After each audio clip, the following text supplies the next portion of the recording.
अच्छा जी, कुछ दिन पहले हमने अपने इसी प्रोग्राम में ये जाली स्किन स्पेशलिस्ट के हवाले से प्रोग्राम में डिस्कस किया था। हाँ जी, स्किन स्पेशलिस्ट जाली बने होते हैं जिनके गौरी साहब भी डंगे हुए थे। अल्लाह माफ करे, किसी वक्त भी बुरा वक्त आ सकता है। अल्लाह माफी, अल्लाह माफी। अच्छा, इसी तरीके के आजकल ना ये सोशल मीडिया प्लेटफॉर्म को इस्तेमाल करते हुए बहुत सारे लोग यहाँ पे दो नंबरियां कर रहे हैं। ऐसे ही एक किस्म के लोग हैं जो जाली हकीम भी बन जाते हैं, लोगों को अपने जाल में, अपने चुंगल में फंसाते हैं, उनको महंगी जाली अद्वियात फरोख्त करते हैं और बाद में लोग जब उनसे राब्ता करने की कोशिश करते हैं तो वो ऐसे गायब हो जाते हैं जैसे गधे के सर से सींग। इनमें से कौन है जो गधे के सर के सींग है?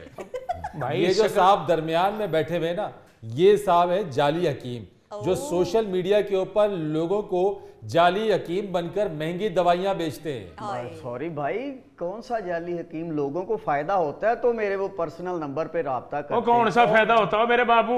हमारे घर में फसाद करा दिया तूने। अब फसाद लग रहा है, उस वक्त तो ये मेरे इतने तरले कर रहे थे कि मुझे बस अपनी प्रोडक्ट भेज दो। मैंने यार एक मिनट, तुम्हारे पास कोई क्वालिफिकेशन है? हिकमत के लिए भी क्वालिफिकेशन चाहिए होता है। नहीं तो ये जो टोपी वाले हैं ये इन डॉक्टर साहब के कंपाउंडर हैं जी? नहीं जी नहीं पाजी, मम्मी ਇਹਦਾ ਡੰਗਿਆ ਮੈਨੂੰ ਕਿੱਥੇ ਫਾਇਦਾ ਹੋਇਆ ਜੇ?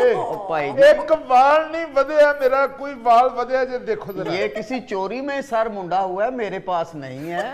तुम तो कहते थे चोरी मुना हुआ और या शुरू से ही गंजा हो। हाँ तो वो मेरे पास हर तरीके का तेल है मेरे भाई, उसका इलाज होता है प्रॉपर। ये आहिस्ता आहिस्ता स्लोली ये बाल। अच्छा एक मिनट यार, एक मिनट, हम तुमसे बात करते हैं, हम बात करते हैं, एक मिनट। अभी हम पता लगा लेते हैं कि तुमने इन दोनों को कैसे बेवकूफ बनाया।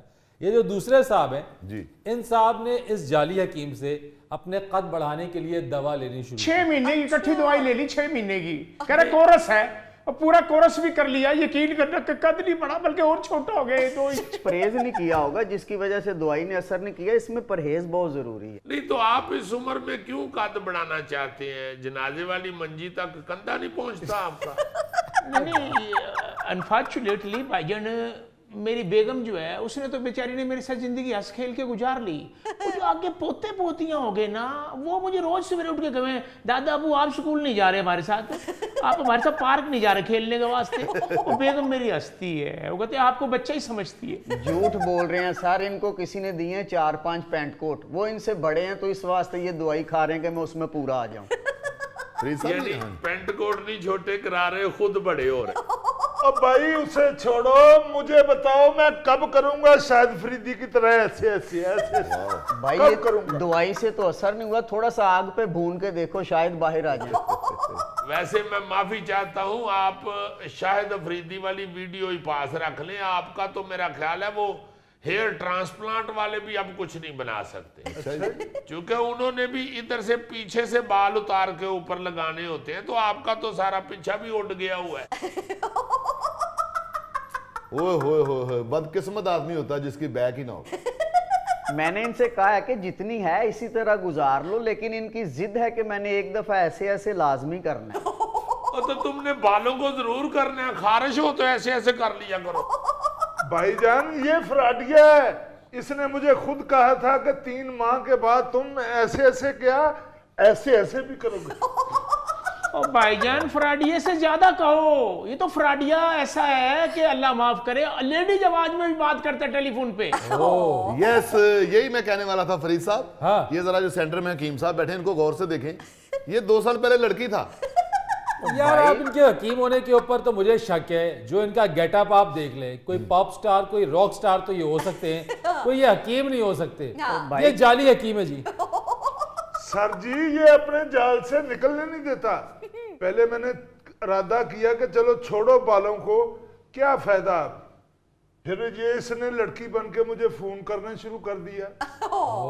इसने कहना शुरू कर दिया जब आपके बाल आ जाएंगे तो हम एक हो जाएंगे। तो यार तुम इससे ही समझ जाते कि ये झूठा है। एक होते भी तो एक तो नहीं था ना होना, 2.5 होना था। भाई क्या बात कर रहे हैं, हकीम और डॉक्टर वही होता है जिसको पता चल जाए कि इसको कौन सी दवाई से आराम आना है। इनको बातों से आराम आ रहा है तो मैं इनको आहिस्ता आहिस्ता उस तरफ लेके जा रहा हूँ।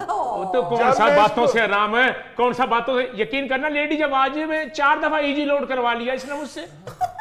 तो आपने कर दिया इजी लो। क्या करता फिर? तो फिर आप जैसों को इसी तरह के बंदे ही ठीक रहते हैं। बिल्कुल आप क्यों इधर उधर निकलते हैं? असल में तो फरीद साहब मसला ये है कि फ्रॉड तो चलो हो रहे हैं बेशुमार, बिल्कुल ऐसे और कई किस्मों के हो रहे हैं। बिल्कुल। जो उनके जाल में फंसते हैं ना जी, वो भी लालची लोग होते हैं। मैं बिल्कुल तुम्हारी इस बात से इत्तेफाक करता हूँ। ये जब तक लोग ऐसे मौजूद रहेंगे वो इन फ्रॉडिये के हाथों बेवकूफ बनते रहेंगे। सर जी मैंने इसको मीडिया पर नहीं लाना था। गुस्सा मुझे उस वक्त चढ़ा जब मैं इसका घर ढूंढ के इसके घर की तरफ गया हूं, तो आगे मैंने क्या देखा कि इसके वालिद साहब चारपाई पे बैठ के अपनी टिन में कंघे के साथ खारिज कर रहे हैं। मैंने कहा जिसके अपने घर की फसल उजड़ी हुई है वो मुझे क्यों लूट रहा है? भाई मैं क्यों लूटूंगा, इसके पीछे भी एक वजह है। मैंने अपने वाला साहब से कहा कि अब्बू आप मेरे वाला तेल लगाएं, आपके बाल बड़े हो जाएंगे।